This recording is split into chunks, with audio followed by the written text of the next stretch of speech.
Hello friends, आज हम करने जा रहे हैं नाउन की 4th class and last class. आज हम नाउन को कंप्लीट करने वाले हैं।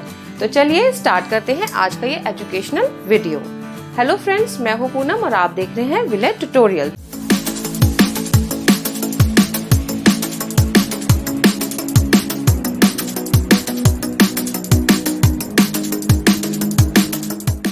तो नाउन का रूल नंबर 4 क्या है?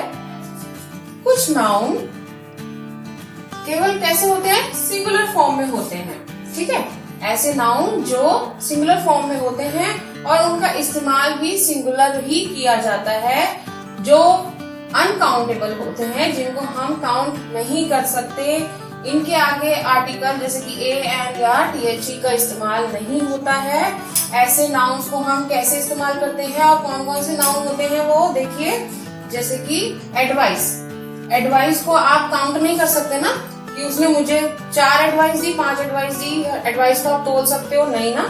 आप एडवाइस के आगे ए एन या th भी नहीं लगा सकते। उसी तरीके से फर्नीचर, फर्नीचर को आप नहीं काउंट करेंगे कि एक फर्नीचर, 2 फर्नीचर, नहीं। फर्नीचर जो होता है एक समूह के लिए इस्तेमाल किया जाता है। जैसे कि टेबल, चेयर, कुर्सी, घर में जितना भी लकड़ी का या वैसा सामान होता है उसको हम इकट्ठा करके क्या बोलते हैं? फर्नीचर। फर्नीचर के आगे भी कभी हम ए एन या th या नंबर नहीं लगाएंगे, उसे काउंट नहीं करेंगे। या 1 किलो 2 किलो फर्नीचर नहीं होता है। उसी तरीके से हेयर, हेयर जो होते हैं आपके हमेशा ये सिंगुलर फॉर्म में ही यूज होते हैं। आपके सर पे चाहे करोड़ों अरबों हेयर हो, लेकिन आप उन्हें ऐसे काउंट करके नहीं लिखेंगे कि मेरे 4 हेयर्स हैं, ऐसे नहीं बोलेंगे 5 हेयर्स है, नहीं। हेयर, हेयर ही यूज करेंगे आप उसको हमेशा। उसी तरीके से बिजनेस, बिजनेस को भी आप बिजनेसेस नहीं करेंगे, बिजनेस को ऑलवेज क्या लिखेंगे? बिजनेस लिखेंगे। फ्यूल, फ्यूल को भी आप फ्यूल ही लिखेंगे, उसे आप प्लूरल में नहीं लिखेंगे। ये हमेशा सिंगुलर फॉर्म में ही होते हैं। जैसे कि एग्जाम्पल देखो आप इसका, हिज हेयर इज ब्लैक, उसके बाल काले हैं। अब हिंदी में तो हम इसको काले हैं प्लूरल करके लिखते हैं, लेकिन इंग्लिश में इसको हम सिंगुलर फॉर्म में ही लिखेंगे। हिज हेयर इज ब्लैक, ऐसे नहीं लिखेंगे हिज हेयर्स आर ब्लैक, ऐसे नहीं लिखेंगे। इसको ऐसे लिखेंगे his here is black. He bought new furniture, उसके आगे हमने कोई ए एन th नहीं लगाया, कोई नंबर नहीं लगाया। ठीक है, आप फर्नीचर को ऐसे लिखेंगे। My transport business is in profit, अब बिजनेस के आगे हमने क्या लगाया? इज लगाया। ये सिंगुलर फॉर्म में ही रहा ना बिजनेस आपका, तो ये आपका transport business is in profit. आइए देखते हैं नाउन का 5वां रूल क्या कहता है।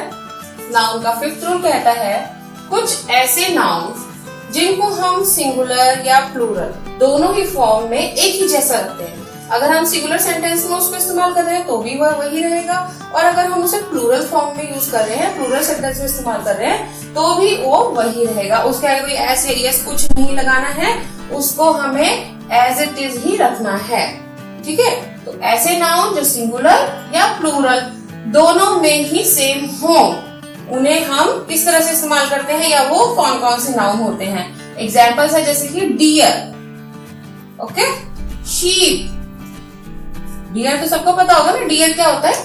हिरण, भेड़, फिश, चूरी, टीम एक्सेट्रा। ऐसे बहुत सारे एग्जाम्पल्स हैं जिनको हम सिंगुलर लिखे या प्लूरल लिखे वो सेम रहते हैं, उनमें कोई चेंजेस नहीं आते।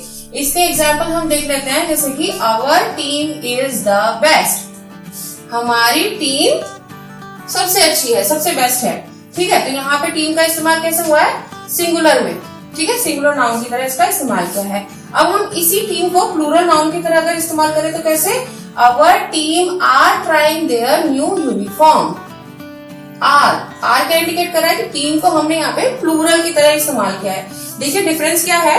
Our team is the best, अभी टीम जो है वो क्या काम कर रही है कि सारे टीम के जितने भी मेंबर्स हैं उनका एक ही काम है, एक ही गोल है कि अपनी टीम को बेस्ट बनाना है और अपनी टीम को आगे लेके जाना है।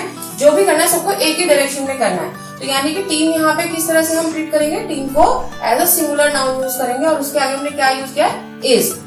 वहीं पे दूसरी तरफ our team are trying their new uniform. इस सेंटेंस में क्या डिफरेंस है देखिए। टीम के आगे हमने आर लगाया है, क्यों लगाया है? क्योंकि टीम के लिए हमने नई यूनिफॉर्म लाई है, और टीम कोई एक पर्सन तो है नहीं, टीम में 11, 12, 13 कितने भी लोग हो सकते हैं, वो सब अलग अलग अपनी यूनिफॉर्म ट्राई कर रहे हैं। कि उनको वो फिट है कि नहीं है। तो सभी लोग क्या कर रहे हैं, अलग अलग अपनी यूनिफॉर्म ट्राई कर रहे हैं। तो यहाँ पे हमने टीम को क्या लिया है, एज अ प्लूरल नाउन लिया है और उसके आगे हमने आर लगाया। तो आपको क्या करना है, देखो सेंटेंस का मीनिंग समझना होगा, उसके आगे फिर आपको पता चलेगा कि यहाँ पे इस वर्ड का हमने इस्तेमाल एज अ सिंगुलर नाउन किया है और यहाँ पर एज अ प्लूरल नाउन किया है। ठीक है, तो आपका फिफ्थ रूल क्या है, ऐसे नाउन जो सिंगुलर और प्लूरल दोनों में एक ही फॉर्म में रहते हैं उनका इस्तेमाल कैसे किया जाता है। देखिए, our team is the best, our team are trying their new uniform. उसके एग्जाम्पल्स कुछ मैंने लिखे थे, जैसे कि deer, sheep, fish, jury, team etcetera.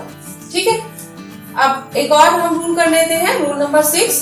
ये रूल क्या कहता है, देखिए हम रोज अपनी बोलचाल में बहुत सारे नाउन्स का इस्तेमाल करते हैं, लेकिन हम कभी भी ये ध्यान नहीं देते कि जो हम नाउन्स का इस्तेमाल कर रहे हैं वो सही है कि गलत है।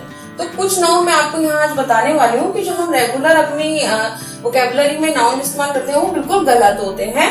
जैसे कि मैंने यहाँ पे एग्जांपल दिया आपको, कजिन ब्रदर या कजिन सिस्टर। हम सभी बोलते हैं कि he is my cousin brother, she is my cousin sister, लेकिन एक कजिन ब्रदर और कजिन सिस्टर बिल्कुल गलत है। सही वर्ड क्या है, ओनली कजिन। कजिन का मतलब ही होता है कि जो जिससे आपका ब्लड रिलेशनशिप ना हो, लेकिन वो आपका भाई या बहन कोई भी हो। तो आपको कजिन ब्रदर या कजिन सिस्टर इस्तेमाल नहीं करना है, आपको क्या इस्तेमाल करना है, ओनली कजिन। दूसरा एग्जाम्पल इसका लेते हैं, पिक पॉकेटर।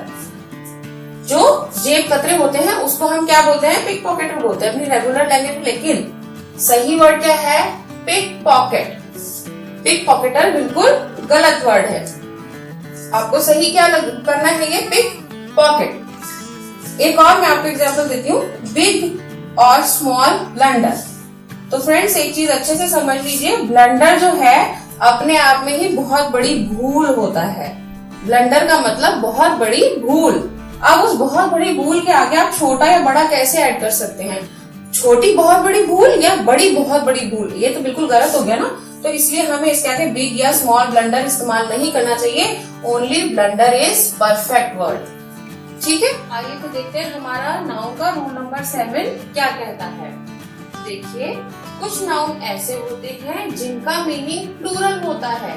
ठीक है, जो नाउन प्लूरल होते हैं, लेकिन अगर इनके आगे हमने कोई नंबर या कोई संख्या लगा दी हो तो इनको हम कभी भी प्लूरल फॉर्म में नहीं लिखेंगे। ठीक है, ऐसे नाउन जिनका मीनिंग प्लूरल होता हो, लेकिन अगर वाक्य में, सेंटेंस में इनके आगे हमने कोई नंबर या संख्या लिख दी हो तो हम इनका इस्तेमाल कभी भी एज अ प्लूरल नंबर नहीं करेंगे, प्लूरलाइज नहीं करेंगे नंबर्स को।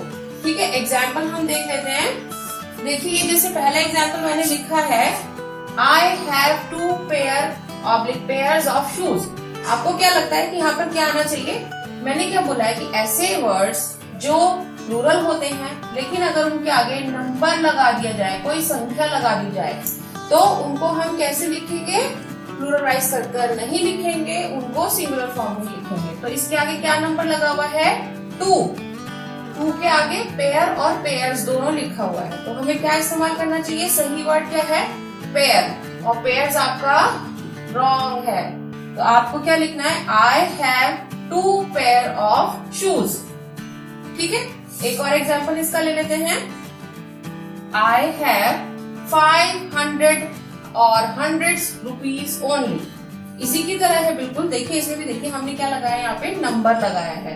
तो नंबर के बाद जब हम नाउन का इस्तेमाल करेंगे तो उसको प्लूरल फॉर्म में नहीं लिखेंगे, यानी कि हंड्रेड्स नहीं लिखेंगे। यहाँ हम क्या लिखेंगे? 100। जब उसके आगे नंबर लग गया तो हमने हंड्रेड्स नहीं लिखा, उसके आगे हमने क्या लिखा है? Only 100। I have 500 rupees only. ठीक है, ये चीज बिल्कुल याद रखनी है। एक और एग्जाम्पल इसका ले लेते हैं, जैसे कि शी परचेज्ड 3 डजन और डजन्स पेंसिल। अब इसमें फिर से एक नंबर लग गया है, विच इज 3। अब 3 के आगे हम जो भी नाउन का इस्तेमाल करेंगे वो कैसे करेंगे? प्लूरल फॉर्म में नहीं करेंगे। ठीक है, हमेशा याद रखना, प्लूरल फॉर्म में नहीं करेंगे अगर आगे नंबर लग गया। तो सही वर्ड क्या रहेगा? डजन। और डजन्स गलत। तो हम क्या बोलेंगे पूरे सेंटेंस को? She purchase 3 dozen pencils. ठीक है, एक बार फिर देख लेते हैं। I have 2 pair of shoes, I have 500 rupees only, she purchase 3 dozen pencils. और उसी तरफ दूसरा एग्जाम्पल ले लेते हैं जिसमें हमने नंबर्स नहीं लिखे हैं, तो वहां क्या होता है देख लेते हैं। अब यहाँ लिखा है 100/100 of people come to see fair. 100 लोग आए थे फेयर को देखने के लिए, तो हम यहाँ पर क्या देखते हैं, यहाँ 100 के आगे कोई नंबर नहीं है, तो 100 हम नहीं लिखेंगे, हम क्या लिखेंगे, हंड्रेड्स। हमें पूरा पर्टिकुलर थोड़ा ना पता कि 100 लोग फेयर देखने आए थे, 100 लोग आए थे, तो हम यहाँ पर क्या लिखेंगे, हंड्रेड्स। अगर यहाँ लिखा होता कि 500 और hundreds of people come to see fair, तो हम वहां लिखते 500 of people come to see fair. Hundreds नहीं लिखते थे क्योंकि उसके आगे नंबर आ चुका था। अब हमें क्या देख रहे हैं हम यहाँ पे कोई नंबर नहीं है, तो हम लिखेंगे hundreds of people come to see fair. दूसरा एग्जाम्पल इसी का, he donated millions of rupees। अब यहाँ पर ये क्लियर नहीं है कि उसने कितने मिलियन रुपीस डोनेट किए हैं, बस ये है कि हाँ उसने लाखों रुपए दान में दे दिए। तो जब देखते हैं हम यहाँ मिलियन के आगे कोई नंबर नहीं है, तो हम क्या लिखेंगे, मिलियंस। मिलियन यहाँ पर नहीं लिखेंगे। ठीक है, देखते हैं क्या कहता है रूल नंबर 8। नाउन का रूल नंबर 8 ये बताता है कि यदि किसी नाउन के बाद प्रीपोजिशन हो और नाउन दोबारा रिपीट हो रहा हो, वही नाउन जो पहले हमने इस्तेमाल किया है वो नाउन प्रीपोजिशन के बाद दोबारा से रिपीट हो रहा हो, तो उस नाउन को हम किस फॉर्म में लिखेंगे, ऑलवेज सिंगुलर फॉर्म में लिखेंगे। एक बार दोबारा देख लीजिए, यदि नाउन के बाद प्रीपोजिशन हो और फिर वही नाउन दोबारा रिपीट हो रहा हो, तो उस नाउन को हम सिंगुलर फॉर्म में ही लिखेंगे। इसके एग्जाम्पल देखिए, town after town was devastated. देखिए कहीं जगह ऐसे ना कि एक के बाद एक शहर या गांव जो है डिवास्ट हो रहे, खराब डिस्ट्रॉय हो रहे, तो लेकिन हम इसको टाउन्स नहीं लिखेंगे, हम क्या लिखेंगे, town after town was devastated. उसी तरीके से ship after ship is arriving, क्या लिखेंगे, एक के बाद एक जो शिप है वो आ रही है, पहुंच रही है, तो शिप बहुत सारी आ रही है, लेकिन फिर भी हम यहाँ पर शिप्स का इस्तेमाल नहीं करेंगे, हम यहाँ शिप आफ्टर शिप लिखेंगे, क्योंकि आफ्टर जो है ये हमारा प्रीपोजिशन है। एक नाउन के बाद प्रीपोजिशन आया, फिर वही नाउन दोबारा से रिपीट हुआ, तो हम इस नाउन को प्लूरल फॉर्म में नहीं लिखेंगे, इसको ऑलवेज हम सिंगुलर फॉर्म में ही लिखेंगे। ठीक है, अभी हमारा लास्ट रूल है, रूल नंबर 9।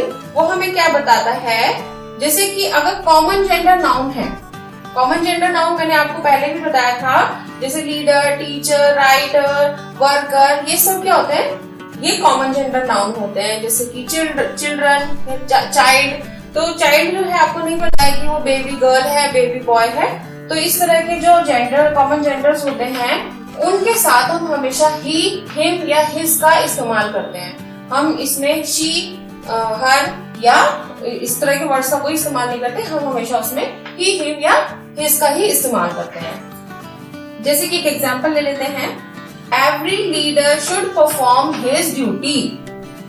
हर किसी नेता को अपनी ड्यूटी परफॉर्म करनी चाहिए। तो लीडर हमें नहीं पता है, लड़का है, लड़की है, आदमी है, औरत है, तो हमने उसके आगे फिर भी हिज लगाया। तो ये रूल होता है कि हमें पता नहीं है कि लीडर कौन है, लेकिन फिर भी हम उसके आगे हिज ही लगाएंगे।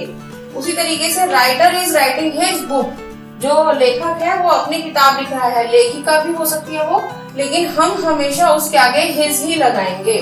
तो कॉमन जेंडर नाउन जो होते हैं, कॉमन जेंडर नाउन में हमेशा क्या इस्तेमाल होता है, ही, हिम और हिज। तो इसी के साथ हमारा नाउन का चैप्टर और उसके रूल्स यहाँ पर अभी खत्म होते हैं। तो फ्रेंड्स, नाउन में बस इतना ही। जल्द ही मुलाकात होगी इंग्लिश लैंग्वेज के नए टॉपिक के साथ। और अगर आपको हमारा वीडियो पसंद आता है तो वीडियो को लाइक और शेयर जरूर कीजिए, और विलेय ट्यूटोरियल्स को सब्सक्राइब करना बिल्कुल मत भूलिए। Thank you.